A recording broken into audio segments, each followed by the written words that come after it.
quelqu'un qui veut avancer dans son domaine, quelqu'un qui veut avoir sa promotion, quelqu'un qui veut être international, tu as besoin de cette langue. Peu importe si ton ancien professeur, tu ne l'aimais pas, aujourd'hui c'est un besoin en fait. Et en leur donnant cette formation, ce n'est pas que l'anglais qu'ils apprennent. Ils apprennent du leadership, ils apprennent du développement personnel, mais en anglais aussi. Tout ce que tu détestes dans le monde ne le soit pas. Tout ce que tu aimerais voir dans ce monde, soit cette chose-là. Et moi, comme je l'ai dit tantôt, cette école des enfants, j'aimerais l'avoir. Donc ça, c'est un rêve et surtout être bien. Moi-même d'abord, comme je le dis, on ne peut pas transmettre ce qu'on n'a pas en soi.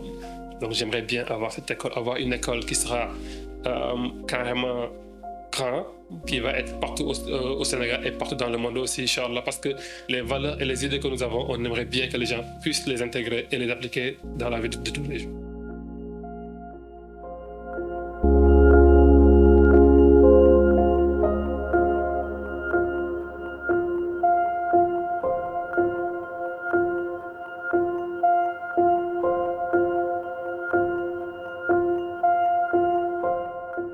Bonjour à tous, bienvenue sur Emma, écoute-moi aussi, l'émission qui vous donne la parole.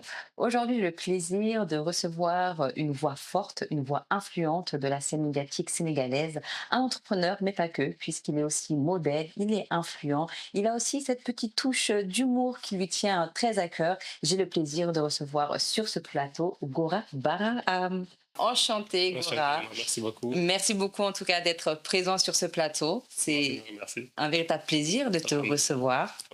On est là pour parler de toi, de ta carrière. Tu es professeur, tu es modèle, tu es influenceur, tu as beaucoup de cordes à ton arc. Mais j'aimerais savoir aujourd'hui comment est-ce que tu pourrais te définir si je te demandais de te présenter.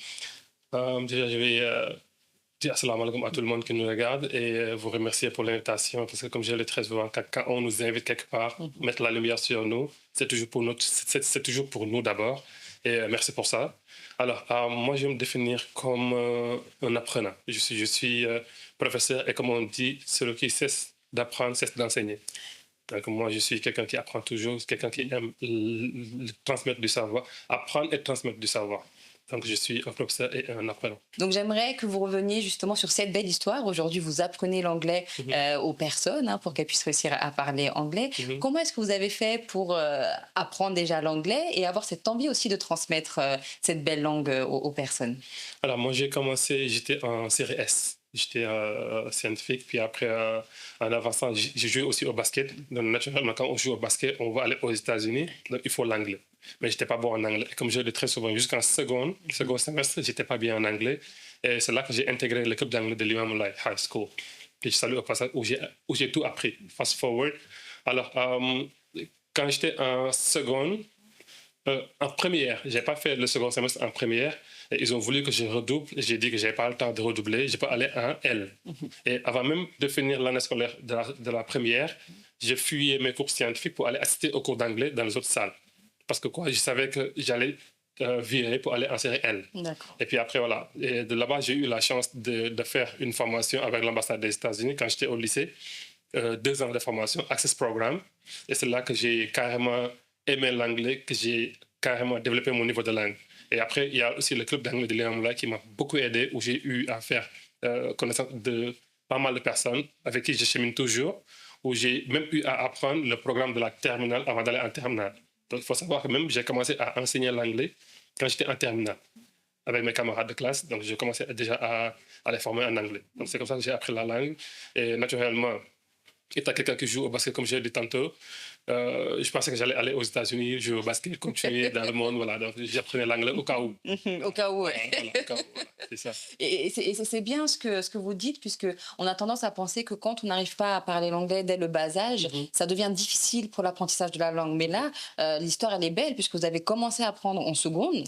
C'est quand même tard, on va dire, pour l'apprentissage. Et pour autant, aujourd'hui, vous êtes professeur d'anglais. Donc, au final, les personnes même qui ne maîtrisent pas aujourd'hui l'anglais, peu importe leur âge, elles ont ces compétences-là pour pouvoir apprendre une langue. Et là, je dis très souvent, on a plus à l'école des adultes que des enfants. Et comme je les appelle, des tatas et des tontons qui viennent nous voir, ils ont plus de 30 ans, ils ont plus de 40 ans, ils viennent reprendre l'apprentissage et aujourd'hui, ils réussissent le programme. Donc, ils apprennent bien avec nous, ils avancent bien avec nous, ils ont la confiance de parler sans avoir peur de faire des fautes. Et ils parlent très bien anglais aujourd'hui. Hmm. Donc, ce n'est pas l'âge le problème, en fait. C'est juste l'engagement, c'est juste l'envie, c'est juste le besoin derrière qui fait qu'on se surpasse, en fait. Ouais. Exact. Et est-ce que l'environnement aussi y joue énormément? Parce qu'on dit Bien que sûr. pour apprendre, c'est bien d'être dans un contexte où on parle la langue que vous voulez apprendre. Bien sûr, bien sûr. Ça, ouais, en tant que... Alors, nous, déjà, ce que je dis à tous les professeurs qui travaillent avec moi, je n'aime pas une salle de classe. Parce que les gens que nous formons, ils viennent du boulot, ils viennent à 19 ans à l'école, ils ont eu une longue journée au travail. Par exemple, s'ils ont une bonne journée avec leur boss, pas une bonne journée avec leur boss, s'ils viennent en salle, il ne faudrait pas qu'on les mette devant et faire one-way communication. Toi, tu es le professeur, tu leur donnes la chose seulement. Non. Ce qu'on veut, c'est quoi? Par exemple, tous les mardis et jeudis, c'est des pizza time à l'école. Moi, je veux que tous mes étudiants soient à l'aise. Ils me disent ils veulent du café, ils me disent même ils veulent du cappuccino, ils me disent ils veulent du Nespresso. Tout ce qu'ils demandent qu'on amène sur la table, je l'amène juste parce que je veux qu'ils soient à l'aise. L'environnement, c'est très important. Ça, c'est la première chose. Après aussi, il y a les tips qu'on leur donne. Quelqu'un te dira j'ai appris, mais je n'ai pas avec qui parler. Et on leur donne des tips de comment garder leur niveau de langue, même s'ils n'ont personne avec qui parler, en fait. Yeah. Et ça, c'est très bien sur la partie environnement, parce que c'est vrai que c'est dans les actions quotidiennes qu'on peut vraiment développer. Et quand on est un peu cantonné dans les classes ou dans les salles où c'est vraiment très protocolaire, on peut même se restreindre, en fait, à vouloir parler. C'est une très bonne approche. Ça vous vient d'où, cette approche? Le peuple d'anglais. Et aussi avec l'ambassade des États-Unis, quand j'ai été... Il faut savoir que moi, j'ai détesté l'école, mais j'ai toujours voulu avoir une école. Parce que quand j'étais plus jeune, je savais danser et dessiner. Ça aussi, c'était des choses que j'aimais faire. Et je n'avais pas où l'exploiter. Donc, à l'école, il n'y avait pas de plateforme, je vais dire, où on pouvait s'exprimer en tant que dessinateur ou danseur. Et en grandissant, je me disais que je n'aime pas comment on me forme. J'aimerais bien avoir une école et montrer comment moi je vois le monde en tant que quelqu'un qui a des compétences hormis ce qu'il a appris à l'école. Et il y en a beaucoup qui sont comme moi.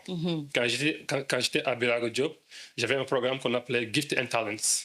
C'était quoi? C'était un jour où les enfants s'exprimaient. On mettait tout ce qu'on avait appris à l'école et on se disait qui sait faire quoi. Quelque chose qui est naturel à la personne. Et on voyait que les enfants, ceux qui étaient plus timides, ils parvenaient à s'exprimer et à se faire accepter. Par exemple, j'ai juste un exemple. Si tu es très grand, on t'appelle long, par exemple, mais quand tu es au basket, tu es accepté. Quand tu es très fort et que tu as des body shaming, par exemple, et que tu vas faire du judo, tu es accepté là-bas. Donc, dès qu'on te retrouve là où on fit bien, là, on est accepté. Du coup, avec l'anglais, c'est ça que j'ai voulu développer. Donc, avec le club d'anglais aussi de l'Imam Moulay et la formation avec l'ambassade des États-Unis, j'ai découvert qu'il y avait une meilleure façon de transmettre le savoir sans pour autant stresser les gens. Oui, c'est ça que j'ai pris. J'ai juste amené ça dans mon école. Ben c'est ça, parce que quand tu ne connais pas et que tu veux apprendre, tu as déjà le stress de ne pas comprendre ou de ne pas savoir maîtriser la langue. Exactement. Donc, si on te permet aujourd'hui de te libérer et d'être à l'aise, bien sûr, tu auras plus de capacité même à retenir les choses. Parce que l'apprentissage, ça passe aussi par le fait de retenir le vocabulaire de la langue. Et c'est ça que nous faisons à l'école. Il y en a beaucoup, quand ils viennent, le premier coup, ils disent « Ah non, moi, je ne veux pas rester là. » Eux, ils sont bien. Ils veulent partir. Ils ont peur. Et moi, je me rappelle aussi, quand j'étais en CM, on avait un programme qu'on faisait qui s'appelait Hot Chair. Quand tu venais en nouveau, on te mettait devant les gens et tu devais répondre à des questions en anglais. Le premier jour qu'on m'a mis sur la chaise, j'ai fui, j'ai quitté la salle. Parce que j'avais peur. Naturellement, vous voyez. Et jusqu'à présent, c'est ce que nous faisons aussi dans nos écoles. Il n'y a pas de peur. C'est un safe place. On rigole, on danse. Si vous venez assister à nos cours, vous allez voir que c'est carrément l'ambiance top, en fait. Il n'y a pas vraiment de je suis DG, je suis employé. Il n'y a pas ça. Mais ça donne envie, du coup, de venir apprendre l'anglais. Oui, mais c'est vrai en plus, vous êtes vraiment les meilleurs dans ce domaine-là. Aujourd'hui, qu'est-ce que vous voulez transmettre quand vous apprenez l'anglais à vos apprenants, à vos étudiants? Alors moi, mon équipe et moi, ce que nous essayons de faire, c'est plus leur montrer que c'est un outil. Ils ont besoin de ça pour augmenter les compétences. C'est-à-dire, quelqu'un qui veut avancer dans son domaine, quelqu'un qui veut avoir sa promotion, quelqu'un qui veut être international, tu as besoin de cette langue. Peu importe si ton ancien professeur, tu ne l'aimais pas, aujourd'hui, c'est un besoin en fait. Et en leur donnant cette formation, ce n'est pas que l'anglais qu'ils apprennent. Ils apprennent du leadership, ils apprennent du développement personnel, mais en anglais aussi. OK. Et ça, ce sont des cours que nous donnons sans même qu'ils sentent que nous leur faisons prendre ces cours-là. Raison pour laquelle pas mal de personnes qui viennent nous voir disent je ne suis pas encore fluent, mais j'ai plus peur de parler. Je ne suis pas encore fluent, mais j'ai plus peur d'être devant les gens et de prendre la parole. Parce qu'on fait aussi le public speaking sans leur dire. Donc, l'anglais, c'est juste, je peux dire 1%, mais il y a pas mal de choses derrière qu'on leur fait faire sans même qu'eux, ils se rendent compte qu'ils sont en train d'apprendre ces choses-là. Et c'est parfois, j'invite des intervenants externes qui viennent faire d'autres formations, mais toujours en anglais.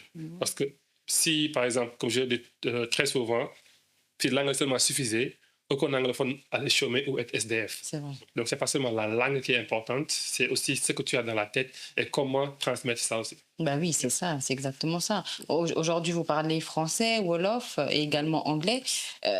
Est-ce que c'est pas dur au quotidien? Des fois, est-ce que vous cherchez pas vos mots aussi parce que c'est basculer d'une manière de penser à une autre complètement? Ça arrive, Ouais, ça arrive, c'est ça compliqué. arrive. Ouais. Ça arrive même d'oublier un mot Wolof, Ouais. qui est ma langue maternelle, que je connais seulement en anglais. Donc voilà, je peux dire, je réfléchis plus en Wolof et en anglais que le français.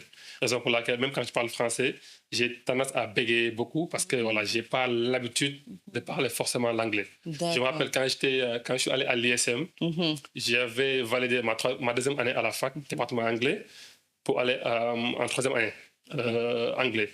Je suis allé à l'ISM, il y avait un programme qu'on appelait Management 3. Je devais aller en troisième année directement, mais ils m'ont dit là-bas, le programme c'est 100% français. J'ai dit non, je ne peux pas. Ah oui. Je ne peux pas parler français 100% parce qu'en 2012, je me rappelle, j'ai eu mon bac en 2010. Quand j'allais à l'ISM, en 2012, je parlais pratiquement plus français. Parce qu'on parlait tous les jours anglais, avec les potes, à l'école, tout en anglais. Et j'avais plus cette confiance de parler en français. Il m'a fallu retravailler mon français. Étant à l'ISM, même les étudiants là-bas, quand ils me parlaient français, je répondais en anglais. Ah ouais. C'est comme ça que je faisais. Donc, naturellement, c'était comme ça, en fait. J'étais devenu carrément anglophone sans m'en rendre compte. Incroyable. Et il n'y avait plus cette confiance-là. Et puis après, c'est ça même qui m'aide aujourd'hui. Quand quelqu'un me dit qu'il n'a pas confiance en lui pour parler l'anglais, je leur fais savoir que c'est normal. C'est l'environnement où on a grandi. Aujourd'hui, dire le femme, la homme, on va rigoler. Oui. Et pour moi, il n'y a pas à rigoler de quelqu'un qui fait une faute en français ou en anglais. C'est pas important. L'essentiel, c'est de comprendre. Après, on peut bien travailler son niveau de langue, bien développer son niveau de langue. Il n'y a pas de mal à ça. Et voilà, c'est comme ça que j'ai travaillé, en fait. Mais c'est vrai, hein, parce que ce qui retient, c'est pas forcément de faire les erreurs, mais c'est la réaction des autres. Parfait. En fait, le fait qu'on soit voilà, un peu moqué ou la honte, en fait, de te tromper, de pas oser, alors que c'est en faisant les erreurs, justement, que on va te reprendre, on va te dire c'est pas comme ça, et puis tu vas voilà, comprendre et t'améliorer. On accepte tous et on sait tous que l'erreur est humaine, mais parfois on oublie que nous sommes des humains. C'est vrai. On se tolère pas de faire des fautes. Et comme vous l'avez dit, oui, carrément, ça m'arrive de parler du franglais, du Wolof et plus de l'anglais, de parler du Wolof et mettre du français. Voilà. Peu importe comment ça vient, comme on est à l'aise, on sort le mot comme ça. Oui, c'est ça. Et parfois aussi, pour contourner le bégaiement aussi, je choisis bien mes mots. Quand c'est plus, par exemple, comme library, là, je voulais le dire en français, mais ça bloque. Ça bloque. Donc, je préfère le dire en anglais qu'en français. Parce que en français, c'est plus en anglais, c'est plus fluide pour moi. Donc, ça, c'est une façon pour moi de contourner le bégaiement. En fait. D'accord. Ah oui, mais ça, c'est des techniques, ça. Exactement. Ouais, bon à savoir. Donc, ça, Mais c'est vrai. c'est ça qui m'aide, en fait. D'accord. Avec les T, avec les M, j'ai des problèmes avec ça, donc je bloque. D'accord. Et c'est quoi en fait? C'est en termes de prononciation, quand tu sens que ça arrive, c'est là où ça va bugger en fait. Exactement. D'accord. Et c'est dû à quoi ça? Ouais, c'est depuis petit quoi. Exactement. D'accord, ok. Et ça, il n'y a pas une manière peut-être voilà, de corriger ça peut-être? Je sais pas, peut-être que ça existe. Alors, il faut savoir que moi, j'étais très timide quand j'étais jeune. Ah. Je me cachais même de mes camarades pour aller manger en cantine. Ah ouais? Tellement je n'avais pas confiance en moi. C'est vrai? Pas du tout. Mais pourquoi? Je sais pas. Je sais pas. C'est en grandissant que je me suis rendu compte que voilà, il y avait ces problèmes-là. Et alhamdoulilah, en rencontrant des gens. Par exemple, il y a Badoukan qui a eu à me former en 2011 avec l'ambassade des États-Unis du développement personnel. C'est ça qui m'a aidé en fait. C'est ça qui m'a Waouh! carrément fait Casser, en fait, ouais, cette et timidité, cette peur. ça m'a changé carrément. Et même, il y a même des camarades, quand ils me voient défiler ou jouer des films, ils se disent non, c'est pas possible. Ouais, ouais, C'est ouais. pas lui qui fait ça aujourd'hui. Donc voilà, pour dire juste que tout le monde peut changer. C'est ça, C'est le travail. exactement. Parce que, ouais, si vous m'aviez dit ça, j'aurais jamais cru, en fait. J'aurais jamais cru. On gère mieux maintenant. C'est vrai? On gère mieux maintenant. On est toujours timide, mais quand même, on gère Mais mieux. on gère mieux, ouais. On gère On mieux. cache, en fait. C'est quoi l'autre technique, là, pour pas être timide? Alors moi d'habitude, jusqu'à présent, ce que j'ai fait, c'est le ice breaking. OK. Quand je dois prendre la parole, quand je rencontre une personne, je fais du ice breaking. Ok. Et j'évite parfois qu'on me salue en premier. Ah oui, Quand on te salue en premier, on guide la discussion. d'accord. D'habitude, moi, je salue en premier, ou je fais une brise-glace, et là, voilà, je casse l'ambiance carrément, Ok. corporate, et après, parce que j'adore rester humain. Oui. J'adore rester humain, ça, j'insiste beaucoup. Même sur mes formations, j'insiste sur l'aspect d'être humain. C'est très important. On a tendance à l'oublier. Tout à l'heure, quand elle me posait la question Instagram ou LinkedIn, j'ai dit Instagram, parce qu'Instagram, on rigole, c'est pas un problème. Oui. LinkedIn, on est très Très carré. sérieux, c'est vrai. On est des humains quand même. Les gens qui sont, vous êtes sur LinkedIn, je suis sur LinkedIn. Vrai. Là, on est en train de rigoler. Mais là-bas, on est obligé d'écrire d'une certaine manière. On ne peut pas poster certaines choses vrai, parce qu'on c'est vrai. dit c'est corporate. Pour moi, c'est. Et ça met directement dans une case, en fait. Exactement. Exactement. J'aime pas ça. J'aime pas du tout ça. Ouais, et t'es pas à l'aise, en fait, parce qu'au final, tu peux pas être toi-même. T'es pas L'objectif, toi-même? tu vois, Tu n'es pas toi-même? quand tu me rencontres, quand je te rencontre, l'objectif, c'est qu'on se connaisse. Mais oui. Tu vois, qu'on Oui. sache que ah, je suis comme ça ou tu es comme ça. Et ça passe par être soi-même. Mais si je porte voilà, un masque devant toi, bah, ce sera que le masque, en fait. Tu n'auras pas la profondeur, peut-être, de la relation ou de l'amitié ou quoi que ce soit. Et ça, Parfois, je c'est. comprends les gens, parfois, ils sont obligés de faire ça parce qu'il y en a d'autres qui peuvent abuser de leur cool, easygoing Ouais, side. ok, je vois. Donc voilà, il y en a parfois des gens qui ont les carapaces comme ça, juste parce qu'ils ne veulent pas que les gens comme moi qui ne sont pas corrects, qui vont Ouais, c'est des ouais, limites, ouais. par exemple. Donc voilà, c'est C'est chacun sa triste façon. hein, quand même hein, de Triste se quand dire même. que si jamais tu es vraiment toi-même, au final, on peut abuser de toi, on peut C'est dommage. peut-être... Tu vois, c'est dommage en fait. dommage quand même. Ce serait bien qu'on puisse être réellement qui on est sans que les gens jugent en fait, ou sans que les gens nous mettent dans des cases, mais juste qu'on nous accepte pour ce qu'on est, pour qui on est réellement. Ça serait, en tout cas, moi, je le dis très souvent, j'ai pas peur de rencontrer quelqu'un aujourd'hui, de rigoler, de se tapoter, etc. Parce que dès lors que tu essaies de dépasser les limites que tu ne devrais pas, Mhm. moi, j'essaie de le cadrer. J'ai pas D'accord. peur du tout d'être moi-même Oui. devant tout le monde. Mhm. Pas de tout problème. Yes. C'est ça aussi le fait d'être soi-même, en fait, Exactement. imposer les limites. Et des Exactement. fois, enfin, les gens n'ont pas le courage, tu vois, de dire stop, ou ça me plaît pas, oui, donc ils vont accepter certaines choses qui les frustrent, en fait, au fond de. Exactement. Et ça bloque, parce que tu peux pas être toi-même si jamais il y a des choses qu'on te fait qui ne te plaisent pas, C'est exactement ça. tu vois. Yeah. Par rapport à justement aux langues qui est très intéressant, est-ce que pour toi il y a une langue qui est plus facile à apprendre ou plus facile en termes voilà de parler, tu vois? Est-ce qu'il y a une langue qui en Alors, termes d'apprentissage? j'ai appris le français sans m'en rendre compte, naturellement, on est au Sénégal. Mhm. L'anglais, j'ai eu à m'intéresser à ça pour le développer. Là, je suis en train d'apprendre l'arabe. Ah oui, C'est compliqué. super. C'est compliqué. Le oustaz, quand il parle, il donne des exemples, il dit l'arabe est facile, l'anglais est compliqué. Je dis non, ça, je ne suis pas d'accord. Ah oui, avec c'est vous. vrai, c'est pas facile. L'arabe, c'est carrément vaste, en fait. C'est carrément vaste. Et moi, je me dis, pour toute langue, si on s'y met et on donne l'énergie, ça peut marcher. Apprendre, on ne peut pas s'arrêter d'apprendre. Mm. Je ne peux pas dire que l'anglais est plus facile que le français. Même si on dit c'est plus simple. Moi, je suis d'accord avec le terme simple. L'anglais, c'est plus simple que le français, mais ce n'est pas plus facile que le français. Peut-être, par exemple, le the en anglais, qui est le là, et en français, ça, on voit que c'est plus simple en anglais qu'en français. Oui. Mais ça reste toujours une langue complexe. Raison pour laquelle je déteste quand les gens me disent quand est-ce que je vais finir la formation? Quand est-ce que je vais parler l'anglais? Je dis je ne sais pas. Malheureusement, sur le marché, on voit toujours l'anglais en 3 mois, l'anglais en 2 mois, l'anglais rapidement. Ouais. Je n'utilise jamais ce terme-là parce que je ne l'ai pas appris rapidement, ni 3 mois, ni 6 mois. Donc, je l'ai appris comme il le faut pour avoir cette maîtrise que j'ai aujourd'hui. Raison pour laquelle moi, je ne peux pas dire que cette langue est plus facile que l'autre. Ouais. Mais l'anglais, je peux dire que c'est plus simple par rapport aux langues que je suis en train de parler. Exactement. Ouais. Et même par rapport à ça, ce qui est vrai, c'est qu'aujourd'hui, une personne qui va peut-être l'apprendre en un mois ou en 2 mois ou en 3 mois, c'est pas forcément parce qu'elle a plus de facilité, mais peut-être parce qu'elle a plus d'investissement par rapport à cet apprentissage-là. Alors que si tu viens et que voilà, tu te mets pas à fond, bien sûr que tu vas mettre plus de temps en fait à l'apprendre. Oui, Tu ça vois. dépend des gens. Ça dépend des Il y a gens. une entreprise, il y a une dame qui est venue nous voir. Elle a fait 4 mois chez nous. Ouais. Mais elle était venue avec un niveau. Ok, d'accord. Comme l'exemple que je donne très souvent, quand quelqu'un me dit augmente-moi de l'argent pour que je prenne mon billet et offre-moi un billet, ça fait ces deux personnes-là ne sont pas les mêmes. Celle-là a déjà quelque chose, elle demande d'augmentation. Ouais. L'autre n'a rien du tout. Donc ces deux personnes-là peuvent venir vous voir.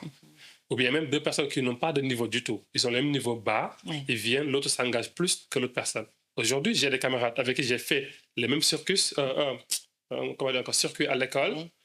Ils reviennent me voir pour que je leur donne des cours d'anglais. Ah oui. Et on a appris l'anglais ensemble. Incroyable. Vous voyez. Donc, ils n'avaient pas peut-être fait ce qu'il fallait pour garder le niveau de langue. C'est ça. Alors que moi, j'ai eu à faire ça. Et cette dame, quand elle est venue, elle a fait 4 mois avec nous. Elle a eu un bon niveau après. Toute l'entreprise est venue. Même le boss. Ah oui. Même le boss, il est venu. Ils m'ont dit, on va être comme tel. J'ai dit, si vous ne faites pas comme elle, vous ne serez pas comme elle. Si vous faites comme elle, vous serez comme elle. Et personne n'a fait comme elle. Et du coup, ils n'ont pas été comme elle. Non, du tout pas. Il n'y a pas de secret. Il n'y a pas de secret. En fait, c'est ça. Mais c'est aussi le fait d'apprendre là qui est fatigant. Il le faut. C'est Et savoir le important. pourquoi tu apprends cette chose-là, le pourquoi derrière. Et c'est ça qui fait que, par exemple, vous avez démarré votre business, vous savez le pourquoi. Même si vous n'avez pas envie de venir vous rappeler du pourquoi, vous allez faire ce que vous avez à faire. C'est ça qui est important. Et c'est ça qui fait ce drive-là, cette discipline fait que, comme j'ai dit tantôt aussi avec Yacine, qui fait que tu pousses. Même si tu n'as pas envie, mais tu te lèves, tu sors, tu pousses encore. C'est ça, la discipline, c'est ça qui te permet de rester au sommet. Et du coup, ce pourquoi-là, tu te l'impliques à toi aussi? Exactement, bien sûr. Et c'est quoi ton pourquoi? Alors, mon toi? pourquoi, c'est d'abord aider le Sénégal. Parce que il y a pas mal de domaines où, par exemple, j'ai dit n'importe quoi avec l'entrepreneuriat. Il y a pas mal de grants que les entrepreneurs ne peuvent pas avoir parce qu'ils ne peuvent pas pitcher en anglais. Il y avait le YALI programme. Beaucoup d'entrepreneurs ne pouvaient pas y participer parce qu'ils ne parlent pas anglais. C'est bloquant. Ouais. Et donc, si on est à l'ère de la mondialisation et que nous, on a des compétences, on a des business et on va aller à l'international, comment aller à l'international si on ne parle pas anglais? C'est vrai. Donc, d'abord, c'est une chose qui peut aider le Sénégal à se développer parce qu'on va se connecter au monde. Autre chose, c'est quoi? C'est me faire de l'argent aussi, naturellement. Donc, voilà, on ne va pas se cacher. On va dire, comme je l'ai dit, j'ai fait du business, j'ai fait l'anglais. Naturellement, le business que je peux développer dans ça, c'est avoir une école. Et j'adore aussi apprendre et enseigner. D'accord. Je suis un éternel apprenant. Donc voilà, c'est ça qui fait que je suis tout le temps. Quand parfois des étudiants m'appellent, on peut rester 1 heure de temps au téléphone. Ils me disent, Ah oui. on vous dérange, je dis, c'est ça mon travail. J'adore faire ça. Parce que aussi, on a dit dans notre religion, l'apprentissage, c'est un devoir. C'est un phare. Et quand tu enseignes quelqu'un, tu l'éloignes de l'ignorance. Et le professeur a dit, les problèmes de ce monde sont causés par les ignorants. Donc, si toi, tu participes à enseigner aux autres des choses qui les éloignent de l'ignorance, tu aides le monde à s'éloigner des problèmes du monde. C'est très beau. Exactement. Ouais, une très belle philosophie au-delà du fait que voilà, vous fassiez le business. Il y a aussi cette envie d'aider, de développer et d'élever aussi les consciences en termes d'apprentissage de connaissances. Exactement. C'est très bien. Et surtout que les scientifiques aussi, par exemple, l'enseignement supérieur, 80 ou 87% de leurs ouvrages sont en anglais. Ah oui. Donc, si toi, tu ne parles pas cette langue, tu seras limité par rapport au monde. Donc, voilà, c'est une chose qui est là, qui aide. Qui aide, c'est ça. Et en parlant d'aide, c'est vrai qu'aujourd'hui, il y a la montée en puissance de l'IA. Est-ce que dans vos formations, vous l'utilisez justement, l'IA, l'intelligence artificielle? Alors, pas forcément. Pas forcément. Je montre parfois aux étudiants comment est-ce qu'ils peuvent l'utiliser pour apprendre. Parce que, comme je dis, les DeepL, pour traduire, les applications pour traduire, ne peuvent pas être avec toi tout le temps. Oui. Donc, il ne faut pas se baser sur ça. Et je donne parfois l'exemple de si vous utilisez une application et qu'il n'y a plus de connexion, qu'est-ce que vous allez faire? Vous ne pouvez pas faire un podcast Oui, en que je live. parle en anglais, que je parle Wolof et que je dois utiliser tout le temps pour faire passer l'information que je voulais faire Ouais. passer. Le mieux, c'est d'apprendre et de maîtriser la langue. Même si on ne maîtrise pas, qu'on puisse se faire comprendre et comprendre ce qu'on dit. Ça, c'est très vrai. Et aujourd'hui, il y a des casques, par exemple, qui sont des casques qui translate, en fait. Vous Exactement. voyez? Vous n'avez pas peur de ça, de cette... Non? Ah ouais, pourquoi? Parce que Mm. si on est en conférence et qu'il y a les casques et que ça traduit directement, tu ne peux pas trimballer ces casques-là partout. Mm. Par exemple, si vous devez faire un discours bien préparé, vous parlez de ça et que vous descendez du podium, vous allez interagir avec les gens. Vous n'allez pas avoir votre casque et marcher partout avec ces Ouais, gens-là c'est vrai. et faire vos discussions.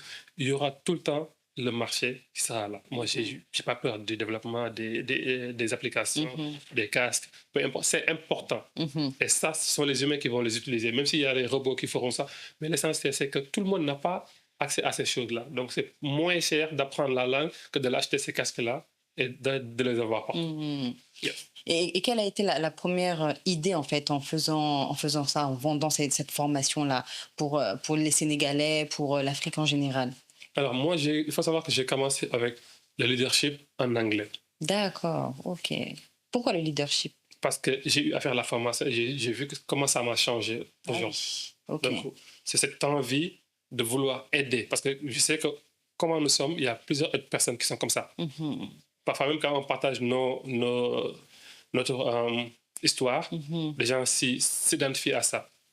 Les gens disent que voilà, je suis comme ça, ou bien j'ai été comme ça, ou bien parfois ils t'écrivent, ils te disent je suis comme ça et je veux de l'aide. Mhm. Et tu leur dis seulement ce que tu as eu à faire. Et donc, du coup, en étant à Biraga Diop, avec ces jeunes, ces enfants, je me suis dit, si on les aidait à avoir cette confiance Mhm. en sixième, si je les aide à voir ce dont ils veulent faire demain en sixième, aujourd'hui, en grandissant, ils vont être plus utiles. Et comme je le disais, je me rappelle très bien de cette phrase, je leur disais, je ne vous apprends pas une chose que vous allez utiliser demain. Ce sont des choses que vous allez utiliser aujourd'hui. Juste un exemple. Les parents n'ont pas de temps. Mhm. Un élève à qui ses parents vont au boulot, Mhm. je leur donnais des exercices à amener à la maison. Des exercices que seulement le papa ou la maman, ou bien le tuteur à la maison, pouvait résoudre. Pourquoi? Pour créer du temps avec l'enfant et l'adulte à la maison. Si on ne fait pas ça, les enfants se tournent vers les jeux vidéo, les téléphones, et ils sont pas. Et ça, c'est pas bien pour la société aussi. C'est vrai. Donc, encore une fois, c'est quelque chose qui est plus grand que nous, en fait. Donc, on essaie de tout le temps connecter les adultes avec les enfants. Mais je vois que c'est même au-delà de la profession, en fait. C'est comme une mission de vie pour vous, j'ai l'impression. Exactement, c'est juste ça. Ouais. C'est juste Au travers de la transmission de la langue anglaise. Exactement. Exactement. Donc, comme j'adore le dire, j'ai fait le choix d'être entrepreneur pour avoir du temps pour mes enfants. Parce que c'est important d'être proche de ses enfants. C'est très important, peu importe ce qu'on fait. J'étais chez le pédiatre un jour, il y avait une dame qui est venue Mhm. avec ses deux enfants. Non, avec son enfant qui était malade. Mais l'enfant était sur son téléphone. Ça a tellement duré que je ne voulais pas lui parler directement. Mais quand elle a eu à me parler, tout de suite, j'ai saisi l'occasion pour lui demander des choses. Et quand je lui ai demandé qu'est-ce que vous faites dans la vie, elle m'a expliqué. Je lui ai dit pourquoi vous n'êtes pas au travail aujourd'hui. Elle m'a dit parce que mon enfant est malade. Je lui ai dit voilà. Donc, si l'enfant est malade, vous arrêtez tout. Vous allez avec lui chez le pédiatre. Mhm. Il faut aussi savoir arrêter tout pour l'enfant sans qu'il soit malade. Ça, c'est très important. Les enfants nous dérangent parfois parce qu'on est occupé à faire une chose et tout ce qu'ils veulent, c'est l'attention. Dès que vous déposez ce que vous faites, vous leur parlez 2 secondes, ils vont partir. Mhm. Donc, il faut que les adultes puissent trouver du temps pour les enfants. Parce qu'on est responsable. C'est vrai. On les a, grâce à Dieu, amenés dans ce monde-là. Il faut qu'on mette en pause les choses pour être là avec eux. Le seul fait de les regarder, de les écouter. Par exemple, les enfants peuvent être là en train de jouer, mais dès que ton téléphone sonne, ils sautent sur toi. Ils te parlent. Dès que tu dis, excusez-moi une minute, vous parlez, qu'est-ce que tu veux? Papa, je veux ça, maman, je veux ça. Tu dis, OK, j'arrive. Donne-moi le temps de continuer. Boum, ils te laissent en paix. Et c'est ça que les adultes ne font pas. C'est vrai. Et le leadership, les programmes que nous faisions à Biraga Diop, ça nous aidait. Aujourd'hui, je travaille avec mes anciens élèves à qui j'ai formé en sixième. Je travaille avec eux aujourd'hui. Il y en a, je les rencontre, ils me disent, coach, vous avez été mon coach. Je dis, non, c'est pas possible, parce qu'ils sont grands maintenant, avec les barbes. Ouais, exactement. Donc, ça fait plaisir, en fait. Ça fait plaisir de rencontrer ces jeunes-là et de voir ce qu'ils deviennent Le nom de mon école vient de là. D'accord. Teachers with Attitude. Ce sont des professeurs qui ont de bonnes valeurs parce que je n'aimais pas aussi les comportements de certains professeurs à l'école. D'accord. Un professeur qui crie, Oui. qui renvoie. Par exemple, moi, j'ai jamais renvoyé d'élèves en classe. Qui crie sur les enfants, qui ne les écoute pas. Je me dis, si cet enfant n'est pas écouté à la maison, n'est pas écouté à l'école, il peut faire des bêtises.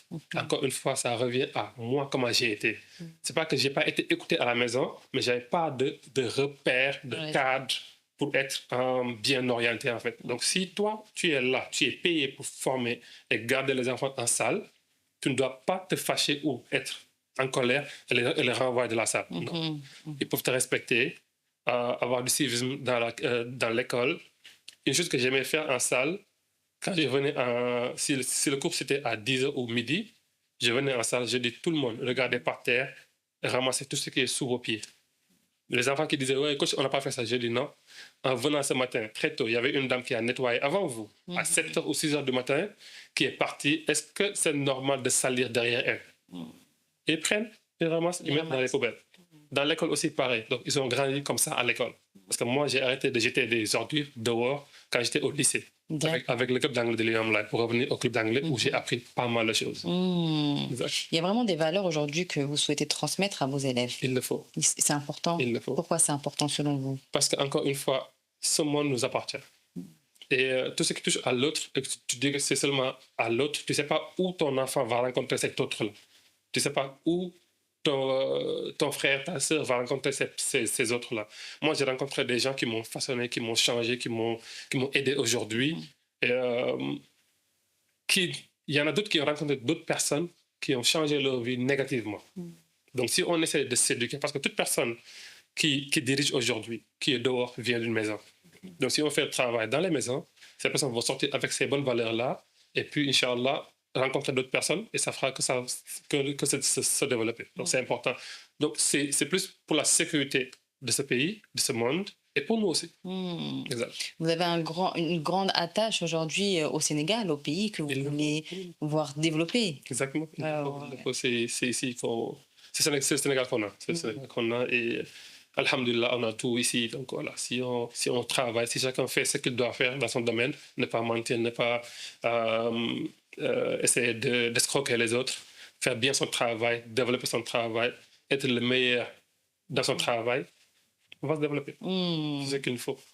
J'aime beaucoup ces interviews parce que ça permet de connaître en fait au-delà de ce qu'on peut voir sur les réseaux, parce que vous êtes suivi aussi par des milliers de personnes aujourd'hui sur les réseaux sociaux. Vous êtes une figure emblématique, une figure influente, et de pouvoir creuser, discuter, voir un peu votre vision. C'est très intéressant en fait de connaître Gora au-delà de Gora qu'on peut avoir sur les réseaux. Et c'est très ça fait du bien parce qu'on se dit qu'aujourd'hui, il y a des figures emblématiques que les jeunes suivent, mais qui ont aussi une vision. Aujourd'hui, on peut suivre beaucoup de personnes sans forcément des personnes qui ont des valeurs qui peuvent nous apporter, mais avoir des jeunes comme ça, des personnes publiques qui ont une vision et qui veulent la transmettre aussi à la jeune génération, c'est réconfortant de dire qu'on est guidé en fait par des modèles, c'est ça, par des modèles. Bien, un rôle modèle, on aimerait bien d'abord travailler sur nous, comme je le dis très souvent.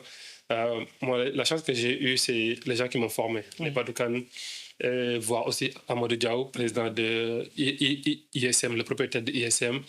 En étant à l'école, on l'a vu, on a appris de lui, on a vu ce qu'il faisait, comment il manageait, extra. Donc, ces personnes-là, chez moi, mes sœurs, mes grands frères. Donc, ce sont des gens, voilà, autour de qui j'ai eu à apprendre.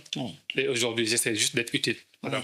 On a appris, on applique et on transmet. Wow, très beau. Yeah. Très beau. Est-ce qu'il y a une personne aujourd'hui qui vous inspire? Ma mère. Ah oui, pourquoi? Parce qu'elle est généreuse. Elle peut tout donner. Ça aussi, elle a appris de son père. D'accord. Une de nos tantes nous a raconté une histoire. Elle nous a dit, il y avait une dame qui est venue chez mon grand-père. Elle lui disait qu'elle n'avait pas de quoi cuisiner. Mon grand-père a pris leur marmite, a donné à la dame avec le gaz pour qu'elle aille continuer ce repas-là chez elle. Wow. Vous voyez, donc aujourd'hui, ma mère, il nous arrivait de rentrer le soir de l'école. Elle nous dit, je donnais votre repas à Emma. Allez acheter ça. Incroyable. Et aujourd'hui, voilà, on manque de rien. Grâce à elle, on l'a vu tendre la main, on l'a vu faire l'impossible pour nous. Et c'est un don de soi. Donc, si cette personne a eu à faire ça pour toi, et tu savais qu'elle ne pouvait pas le faire Ouais. en Et qu'elle l'a quand grandissant. même fait. Exactement, elle l'a C'est quand même incroyable. fait. Et elle, c'est la première. La deuxième, c'est ma grande sœur. J'en ai. Mais il y en a une aussi qui nous a jamais laissé. Elle s'appelle Maguette. Et Maguette. toujours, voilà, j'ai cassé deux de ses voitures. Donc voilà. Et malgré ça, t'as pas laissé.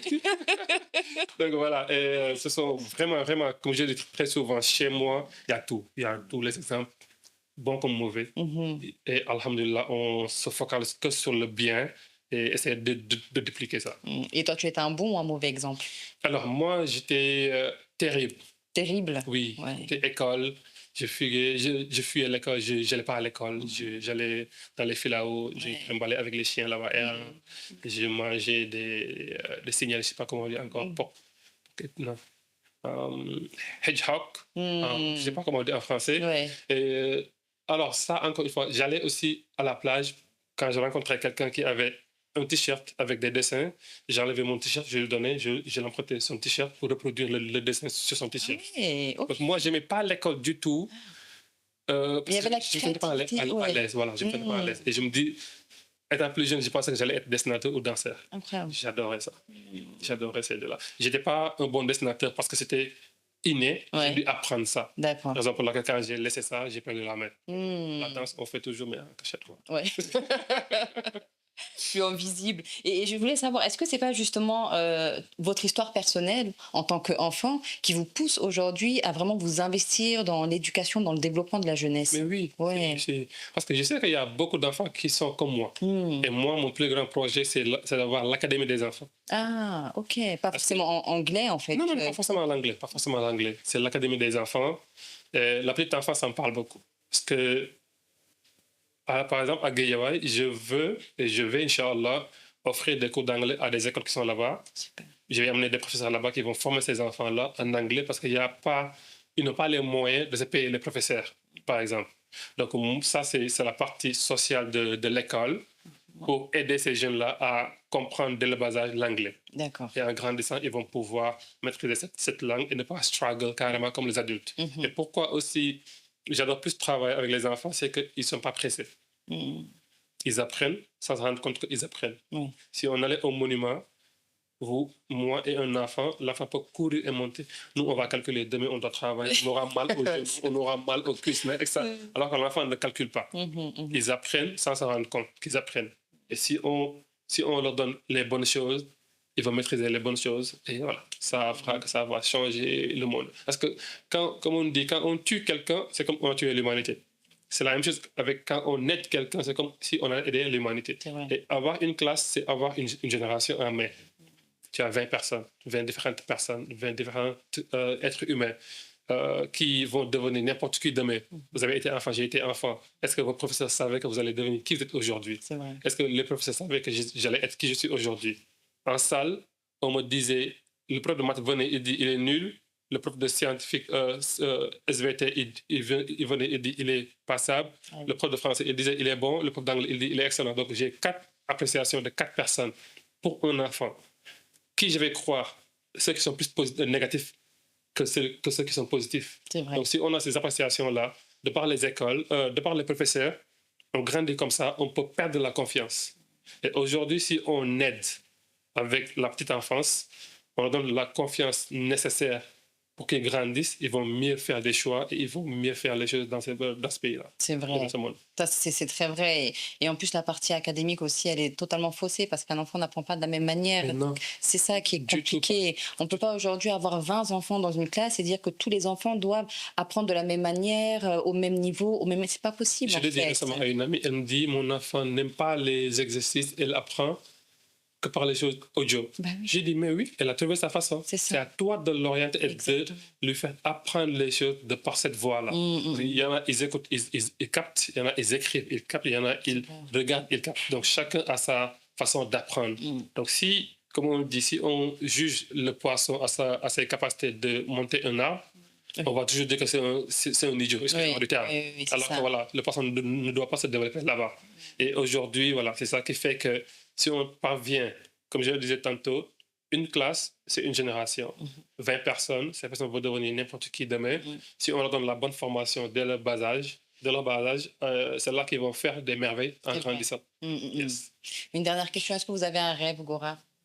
Oui, Oui, c'est quoi? c'est changer le monde. Changer le monde. Alors, il y a un de le président du CADE, Ibrahim Ndiaye, qui me l'a rappelé la fois dernière. Il m'avait même fait pleurer parce que j'ai oublié cette phrase-là. Mais quand il me l'a dit, il m'a rappelé ma mission quand j'étais au lycée en train d'enseigner. Je leur disais, il faut essayer de changer le monde. Si vous ne pouvez pas essayer de changer votre continent, si vous ne pouvez pas essayer de changer votre pays, si vous ne pouvez pas essayer de changer votre quartier, si vous ne pouvez pas essayer de changer votre maison, si vous ne pouvez pas essayer de changer votre chambre, si vous ne pouvez pas essayer de vous changer vous-même. Wow. Et quand vous vous changez vous-même, les choses vont aller encore plus grand. Vous voyez? Donc le travail premier, c'est quoi? C'est soi-même. Comme le dit Gandhi, be the change you wish to see in the world. Tout ce que tu détestes dans le monde, ne le sois pas. Tout ce que tu aimerais voir dans ce monde, sois cette chose-là. Et moi, comme je l'ai dit tantôt, cette école des enfants, j'aimerais l'avoir. Donc ça, c'est un rêve et surtout être bien. Moi-même d'abord, comme je le dis, on ne peut pas transmettre ce qu'on n'a pas en soi. Donc j'aimerais bien avoir cette école, avoir une école qui sera carrément grand, qui va être partout au Sénégal et partout dans le monde aussi, Inch'Allah, parce que les valeurs et les idées que nous avons, on aimerait bien que les gens puissent les intégrer et les appliquer dans la vie de tous les jours. Et c'est tout ce qu'on vous souhaite, Gora. Jamais y arriver. Merci beaucoup en tout cas pour ce partage, pour ces enseignements et ces conseils aussi. On a découvert une facette de Gora qu'on ne connaissait pas forcément et c'est ça qu'on aime chez Emma, c'est pouvoir écouter, découvrir et surtout laisser les gens avec une voix afin qu'on puisse les écouter. Merci à vous. Avec grand plaisir. Merci à vous d'avoir regardé cette émission jusqu'à la fin et je vous dis à très vite pour une nouvelle émission de Emma. Écoute-moi aussi. Ciao, ciao.